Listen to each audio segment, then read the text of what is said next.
May you guys please introduce yourselves? Shane Arthur, who's Adwins, I play guitar. Carpool. Nice, thank you very much.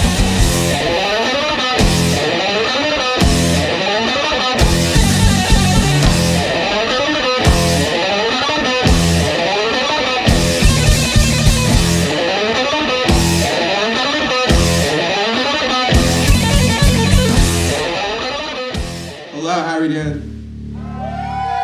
Doing good? Right on. We are Carpool Kamikaze. Thank you. Before we start playing, I like to say this before every show. I think it's incredibly beautiful that in a time in which we were so divided, we can all come together on one night and enjoy the love for music and art, and love each other. So give yourself a round of applause for being here. Thank you. Is this thing on too? Is this on? Yeah. And thanks for coming out on a Sunday too, man. It's the Lord's Day. Y'all could have stayed at home, been on the bed and DoorDash, but thank you for coming out here, man. Put that DoorDash money to use, man.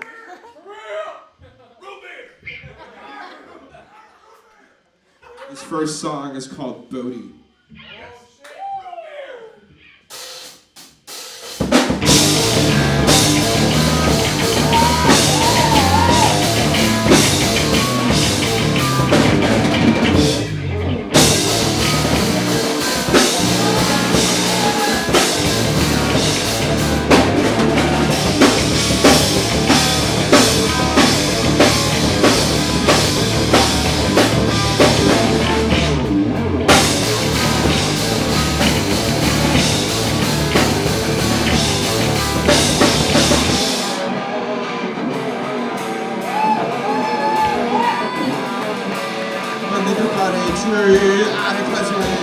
The wonders of the sky, the honor of the sea.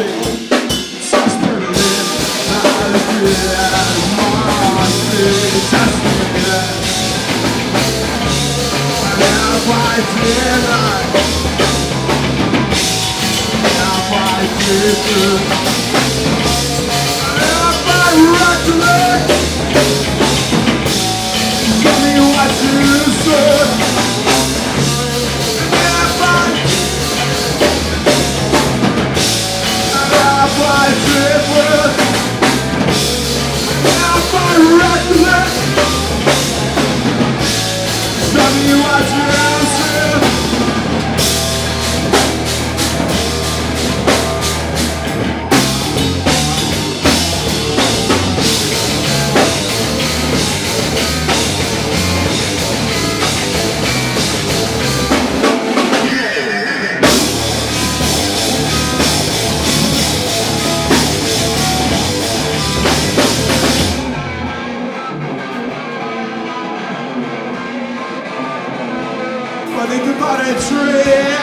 The wonders of this side, the honor of the sea.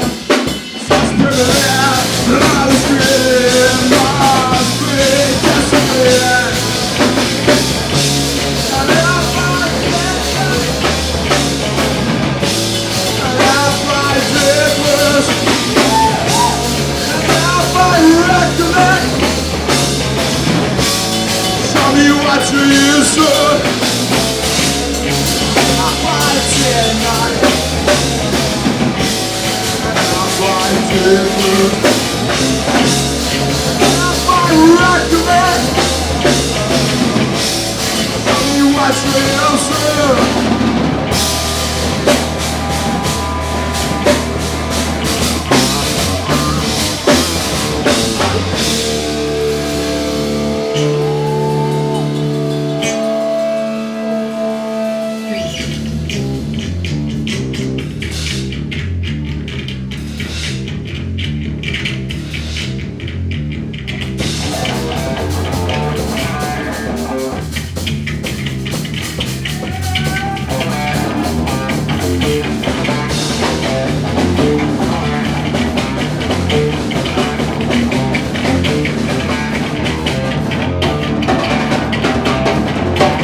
What is the backstory of you guys meeting up? I mean, I knew Alex through playing in other bands in the music scene, and I met Chris when I was a dude that got the call to sub in for May They Rest one time. Yeah, and that's my connection to him. I did, yeah. We lost our drummer, and it's so funny because they are good friends, but it slipped his mind to call him up, and I was like, wait, I remember this guy. Why don't we hit this guy up? Exactly. And then Shane was like, hey, dude, I need a band, I need a drummer, and he was right in hard. Yeah. And like pretty much second call, we ended the call with "I love you," so it was meant to be. It was a match made in heaven. Sweet. A throuple. Nice. So which bands or artists were the most influential to your style? I definitely, for one, Mahavishnu Orchestra is a big inspiration for us writing, and yeah. Dream Theater, Rush, the big ones. All the proggy stuff. Yeah. For me, Funk, so Fearless Flyers, all the big ones, Wolfpack, and then obviously the metal stuff. So Animals as Leaders, and Leprous. Traditional thrash metal too. Yes. Oh, absolutely. Traditional thrash. Hyrax, Sodom. I mean, for me personally, like Miles Davis, Coltrane, like all those old, jazz masters, All right, this next one is called Automated Autocracy.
What is the end goal for your band? How big would you guys like to be?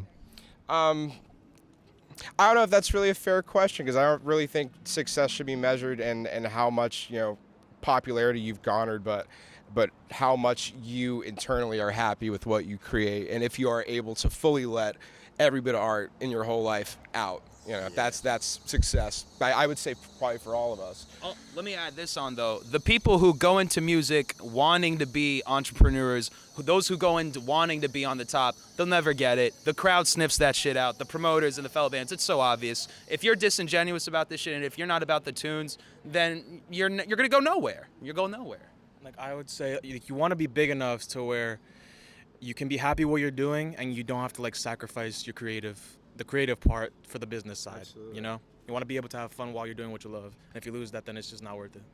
So by all measures, you guys say you're pretty successful. 110%. I was successful the second I learned my first Hendrix song, and I was able to piece together whatever, and when he learned Bootsy Collins lines, and when he got all these Mars Volta lines, innately we were just successful because we were happy with what we were doing. Really nice. I just want to get out of town. That's it. Ultra new one called Mark McGuire.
You guys like that one?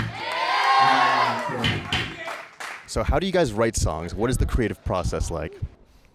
I think it depends on the song at hand. You know, there are some songs where, you know, I'll write the basis for it and I'll come in and I'll let the guys kind of have their fun with it. You know, and we all have entire musical creativity and rights to whatever, you know, is brought to the band. Like I would say the only thing that stays constant is we don't like push each other. It's more like we give each other maybe like suggestions to parts.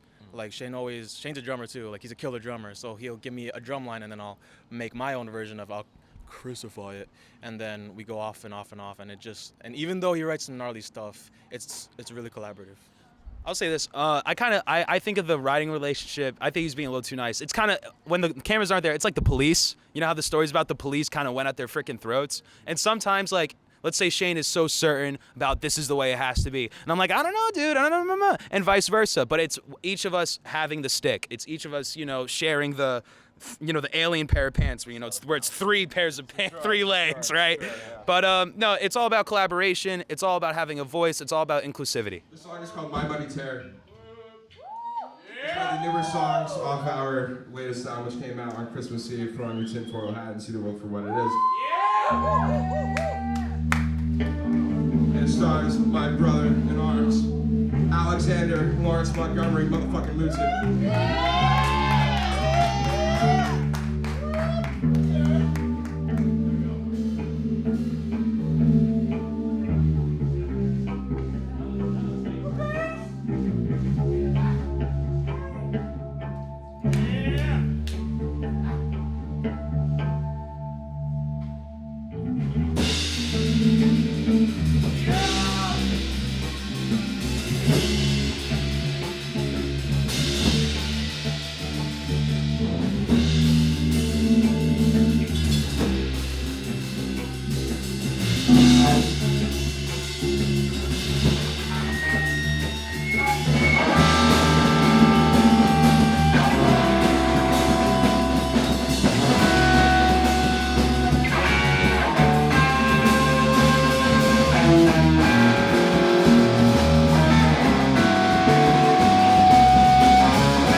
would you guys mind sharing some of your like favorite and least favorite moments performing live?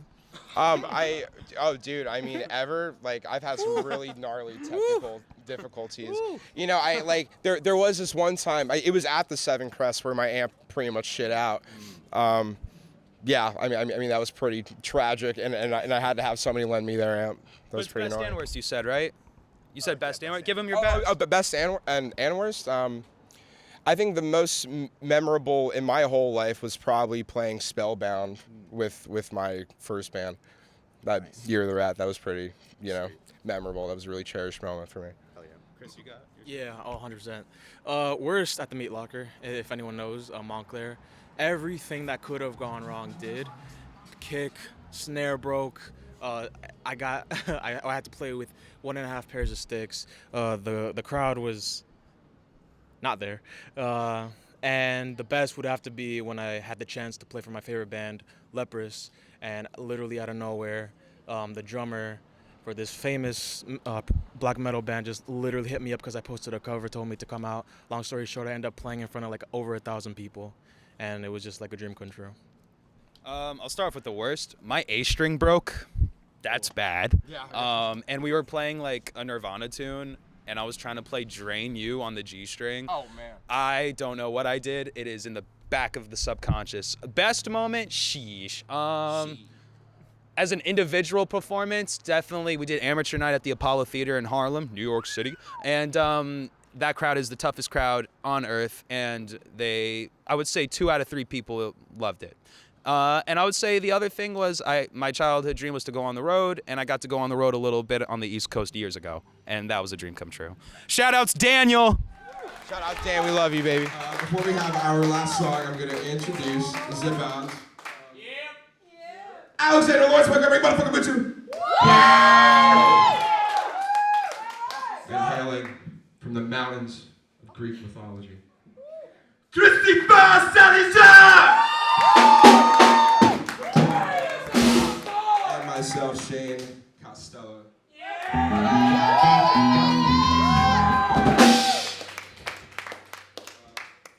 Got one more for you. This is, I think, the absolute first song we ever put out. And it's called God's Last Name is Damn.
guys seem to love performing at this venue right here, Sevencrest. Would you guys say that this venue has become one of your favorites?